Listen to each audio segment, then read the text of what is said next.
कामरान की गुफ्तगू में, उसकी चाल में थोड़ा सा ढीलापन था, और इसकी वजह से कराची की ज़बान में इसके लिए एक टर्म है, इसको छेड़ने के लिए ऐसे लड़कों को कहा जाता है कि ये जी मीठा है। और कामरान को वो इस लफ्ज़ से एक तरह से इम्यून हो गया था, क्योंकि बचपन से वो सुनता आ रहा था, मोहल्ले में, ख़ानदान में, दोस्त यारों में उसको इस टर्म से टैग कर दिया गया था, उसको छेड़ा जाता था। कामरान के दो बड़े भाई थे, और ये गुलशन इकबाल ब्लॉक 7 में एक अपार्टमेंट में फैमिली रहा करती थी। कामरान के पहले सबसे बड़े भाई की शादी हुई, फिर उसके बाद दूसरे भाई की शादी हुई, और आखिर में, अब कामरान था, इनकी कोई बहन थी नहीं, तो कामरान के माँ बाप ने अरेंज मैरिज कामरान की भी कर दी। कामरान की बेगम शादी के को 5-6 दिन बाद अपने मैके गई, यानी कि अपने घर वापस गई, और फिर पलट कर नहीं आई, और मामला इतना बढ़ गया कि खुला पर जाकर रुका।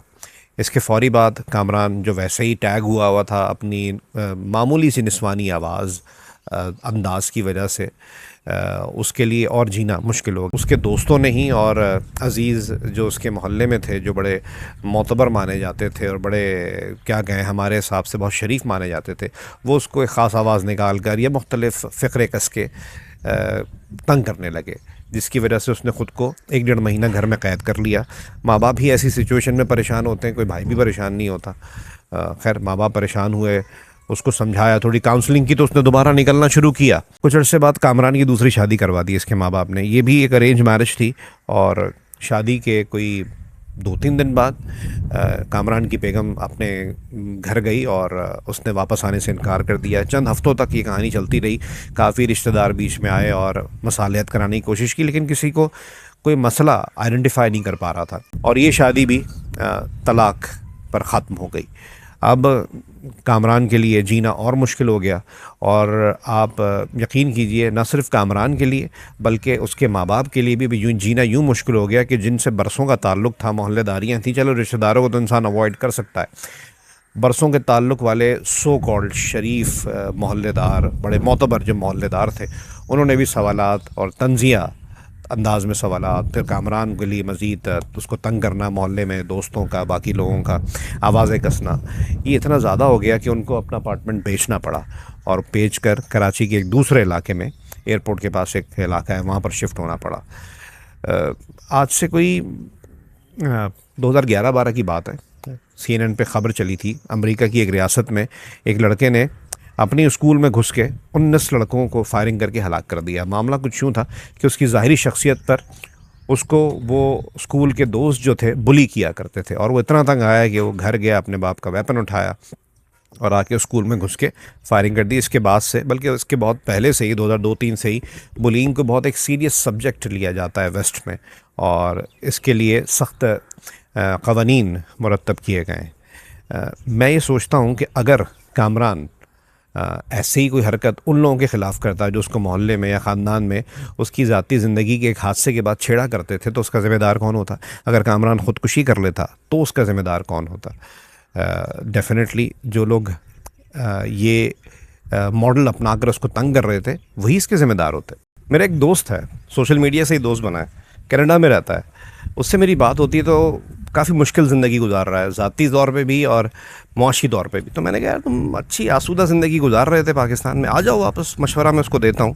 तो उसने मुझे एक खुसूसियत मगरबी माशरे की गिनवाई, जिसकी बुनियाद पर वो कहता है मैं पाकिस्तान नहीं आना चाहता, क्योंकि उसका बिल्कुल उलट है पाकिस्तान में। कह रहा मेरे पड़ोसी को इससे कोई गर्ज़ नहीं है कि मैं कैसा हूँ, ज़ाती ज़िंदगी में क्यों हूँ, क्या करता हूँ, क्या नहीं करता। उसका मतमा नज़र ये है, उसका फोकस ये होता है कि उसकी ज़ात से मुझे कोई परेशानी ना हो, और मेरी ज़ात से अगर उसको कोई परेशानी हो तो हमारा रिश्ता इतना मजबूत हो कि हम बहैसियत पड़ोसी एक दूसरे को समझा सकेंगे, हम एक दूसरे के लिए सुकून, एक अच्छे माशरे और एक खुशगवार माहौल का तो बाइस हो सकते हैं, लेकिन परेशानी का बाइस नहीं हो सकते। कह रहा है, यार इसका बिल्कुल उलट है पाकिस्तान में, इस वजह से मैं पाकिस्तान नहीं आना चाहता। 1 मिनट के लिए आप ज़रा गौर कीजिएगा अपने इर्द गिर्द। हमारे माशरे में मर्द की जो डेफिनेशन है कि लंबी मूछें, चौड़े बाजुओं वाले मर्द, क्या इनकी शादियां इस वक्त, इस दौर में पाकिस्तान में चल पा रही हैं? ऐसा नहीं है कि ऐसे मर्दों की तलाक़ें नहीं हो रही। तो आप किसी ने कैसे मान लिया कि वो थोड़ी सी मिठास थी उसके अंदर हमारे माशरे की टर्म के मुताबिक कामरान में, तो वो नामर्द था, या इस वजह से उसकी तलाक़ हो गई।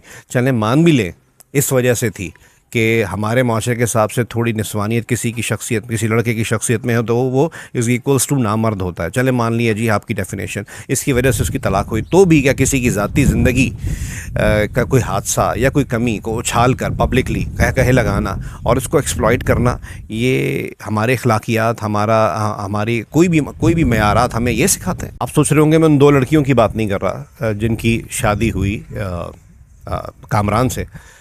उन 2 लड़कियों के जूते में पैर डाल के देख लेते हैं कि उनको क्या तकलीफ़ का सामना हुआ। मैं उनको बिल्कुल ईवल करैक्टर नहीं कह रहा, वो भी शायद इस माशरे का शिकार हुई। क्योंकि उन्होंने कामरान को उस तराजू में तोला जो हमारे माशरे का तयशुदा तराजू है, कि वो उस हिसाब से उनको वो मर्द नहीं लगा। कि क्या उन्होंने सोचा, डेफिनेटली होगा, मैं अज्यूम कर रहा हूँ कि अगर इसी वजह से, अगर उसकी ज़ाहिरी शख्सियत की वजह से उसकी तलाक हुई, जो हमने प्री डिफ़ाइन कर दिया कि जी इस वजह से हुई, फिर उसको छेड़ा जा रहा था, तो हमारे यहाँ ज़ाहिरी शख्सियत में अगर थोड़ी सी निस्वानियत हो तो लड़की के दिमाग में ऑलरेडी ये है, क्या हम मीठा शौहर लेके जो थोड़ा सा हिलने जुलने वाला है, थोड़ा सा बात करने में थोड़ा सा उसके अंदर थोड़ा सा एक लड़कियों वाला टच आता है, इसको हम अपने बच्चों के बाप की जगह देंगे, या हम अपने दोस्तों में ले आके इंट्रोड्यूस करवाएंगे कि ये जो साहब है हमारे शौहर हैं, या हम अपने ख़ानदान में लेके या मोहल्ले में लेके उसको चल सकेंगे।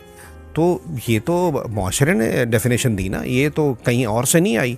अब बाकी दुनिया में अगर आप जाते हैं तो क्या ऐसे लड़कों के बच्चे नहीं होते, या उनकी अपनी कोई मैरिटल लाइफ नहीं होती, या उनकी कोई पर्सनल लाइफ नहीं होती। और एक चीज़ और, चलें जी मानता हूँ ये लड़कियों की आज़ादी है कि वो किस तरह का शौहर अपनाना चाहेंगी, उसको उस रिलेशन को चलाना चाहेंगी, नहीं चलाना चाहेंगी। तो जनाब ये अरेंज मैरिज थी, क्या हमारी सोसाइटी में इस चीज़ को फ़रोग़ दिया जाएगा पब्लिकली?